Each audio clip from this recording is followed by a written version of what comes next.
Press और electronic media के सभी बंधुओं का आज की इस प्रेस कॉन्फ्रेंस में मेरी ओर से बहुत स्वागत, सभी का अभिनंदन।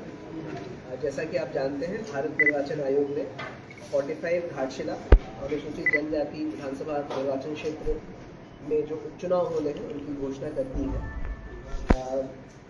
जो date of issue of gazette notification है वो 13 अक्टूबर 2025 है। नॉमिनेशंस भी उसी दिन से लिए जाएंगे। Last date for making nominations है 21 अक्टूबर 2025। स्क्रूटनी के लिए जो दिन निर्धारित है वो है 22 अक्टूबर 2025 और विड्रॉल की अंतिम तिथि 24 अक्टूबर 2025 है। मतदान घाटशिला असेंबली कंस्टिट्यूएंसी के लिए 11 नवंबर 2025 को होने हैं और date of counting of votes मतगणना 14 नवंबर 2025 को होना है।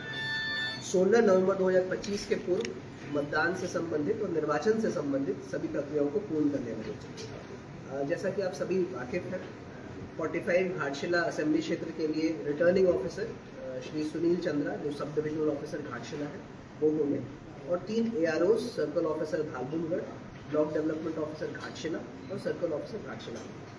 वर्तमान में टोटल इलेक्टर्स की संख्या 2,55,823 है घाटशिला असेंबली में, जो कि अभी बढ़ भी सकती है बिकॉज जो लास्ट डेट ऑफ नॉमिनेशन है उसके 10 दिन पहले तक हम लोग नए लोगों का नाम जोड़ने के लिए एप्लीकेशन दे सकते हैं।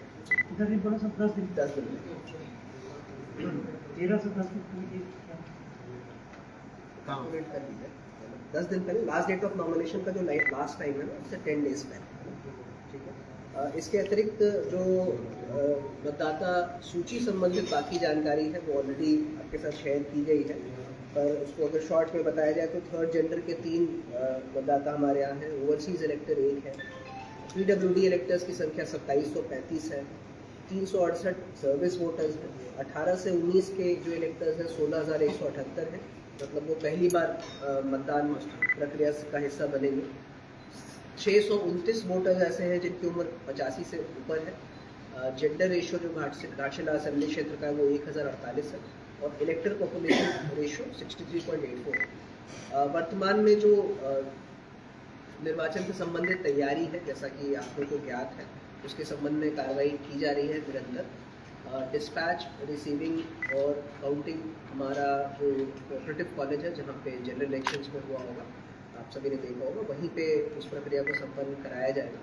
और बाकी जो पोलिंग स्टेशंस पे AMF की तैयारी इत्यादि है उन सभी पे काम चल रहा है और निर्वाचन प्रक्रिया के मतदान प्रक्रिया के पहले ही हम लोग उन चीज़ों को कंप्लीट कर लेंगे। 8 तारीख को DIG उन्हान सर की अध्यक्षता में इंटर डिस्ट्रिक्ट मीटिंग भी रखी गई है घाटशिला में, जहाँ पे जो ऐसे ज़िले हैं जो उनसे बॉर्डर शेयर करते हैं उनके साथ मीटिंग कर जो उनसे कोऑपरेशन चाहिए हम लोग को वो शेयर कर देंगे। ये ब्रीफ में इंफॉर्मेशन था जो निर्वाचन संबंधित। अब मैं रिक्वेस्ट करूँगा वरीय पुलिस अधीक्षक महोदय से कि लॉ एंड ऑर्डर संबंधित जो हमारी तैयारी है उस पर ब्रीफ आपको मैपिंग की जा रही है और सभी बूथों पर पुलिस का डिप्लॉयमेंट होगा। जो बूथ नक्सल रूप से थोड़े क्रिटिकल हैं उन पर CAPF का, जैप का एवं जिला पुलिस बल का डिप्लॉयमेंट हो। आने वाले समय में पुलिस मुख्यालय को उस तरह की डिमांड यहाँ से प्रेषित की जाएगी। टोटल 16 चेक नाके यहाँ पर बनाए गए हैं। इंटर डिस्ट्रिक्ट और इंटर स्टेट नाकों को भी उसमें इंक्लूड किया गया है। 10 इंटर स्टेट नाका बनाया गया है, 5 इंटर डिस्ट्रिक्ट नाका बनाया गया और 1 नाका शहर के अंदर बनाया गया है। इसके अलावा बहुत सारे पॉइंट्स पे लगातार चेकिंग जो जमशेदपुर में लगातार होती रहती है वो चेकिंग चालू रहेगी।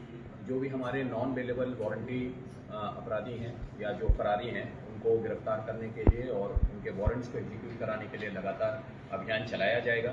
जो आर्म्स वेरिफिकेशन और उनके सीजर की जो एक्सरसाइज है वो उपायुक्त की लीडरशिप में आने वाले टाइम में उसको स्टार्ट कर दिया जाएगा। साथ ही साथ में जिला में जो शांति व्यवस्था और कानून व्यवस्था को बरकरार रखने के लिए सभी आवश्यक उपाय किए जाएंगे एवं आदर्श आचार संहिता को भी प्रभावी बनाने के लिए सभी कानूनी उपाय किए जाएंगे। सर, कितने बूथ को संवेदनशील अभी तक चिन्हित किया गया? अभी वो मैपिंग चल रही है, क्रिटिकल एनालिसिस और वल्नरेबिलिटी मैपिंग चल रही है। आने वाले कुछ दिनों में उसको फाइनल करके उसको बता दिया जाएगा। ड्रोन से भी कुछ मॉनिटरिंग होगी? ड्रोन का जो सर्वेलेंस है वो किसी भी लॉ एंड ऑर्डर अरेंजमेंट में या किसी भी पुलिस अरेंजमेंट में एक अहम हिस्सा रहता है, तो उसका इस्तेमाल किया जाएगा जब भी उसकी जरूरत पड़ेगी। सर एनएच से रिलेटेड है तो उसमें एनएच में क्या क्या नाका लग रहा है, क्योंकि पूरा गाड़ी आएगा जाना आना है, उसके लिए क्या क्या तैयारी है? जो जहाँ पर हमारा इंटर स्टेट बॉर्डर है वहाँ पर जहाँ पर एनएच टच हो रहा है, जैसे आपका इधर पाटी चांडिल के पास और उधर बहरागोड़ा की तरफ, वहाँ पर हमारा नाका लगेगा और वहाँ पर गाड़ियों की चेकिंग की जाएगी। आर्म्स के लिए, legal movement of cash, money, liquor, इनके लिए, नार्को ड्रग्स के लिए इनकी चेकिंग की जाएगी। और जो हमारा इंटर डिस्ट्रिक्ट बॉर्डर है सरायकेला से जहाँ जहाँ भी छूटा है, चाहे वो स्टेट हाईवे का पार्ट हो, चाहे अपनी मेन रोड हो या कोई कनेक्टिंग रोड हो, वहाँ पर भी चेक नाका लगाया जाएगा। सर कितने बिल्डिंग में कितने मतदान केंद्र है इसमें? मतदान केंद्र टोटल 300 है। बिल्डिंग सिस्टम 231 लोकेशन मतलब अभी हम फॉरन इसमें देख रहे हैं कि मान लीजिए उसके जो निर्वाचन क्षेत्र का सीमावर्ती जिला है, सीमावर्ती क्षेत्र है, वहाँ भी राजनीतिक दल के द्वारा कोई सभा नहीं करना है। तो मुझे आचार संहिता घाटशिला विधानसभा में प्रभावी है, तो उसके साथ जो सीमावर्ती इलाके हैं वहाँ कैसे रोकेंगे? देखिए, जो आदर्श आचार संहिता है वो बाई इलेक्शन के केस में जनरल इलेक्शन से थोड़ी अलग होती है, क्योंकि हमारे डिस्ट्रिक्ट में एक म्यूनसिपल कॉरपोरेशन भी है, मान लो नगर निगम हमारे ज़िले में। तो जो आदर्श आचार संहिता है वो केवल घाटशिला असेंबली क्षेत्र में प्रभावी है, लेकिन चुनाव आयोग का, भारत निर्वाचन आयोग का ये स्पष्ट इंस्ट्रक्शन है कि ऐसी कोई भी कार्रवाई जो उसके बॉर्डरिंग एरिया में की जाए, जिससे वहाँ के जो निर्वाचन प्रक्रिया है उसको प्रभावित किया जाए, उसको नहीं होने देना है, उसको संचालित करना है, उसको कंट्रोल में रखना है। तो अभी आपके साथ हमारी मीटिंग है, उसके जस्ट बाद सभी जो पॉलिटिकल पार्टीज़ हैं उनके साथ भी हमारी मीटिंग है।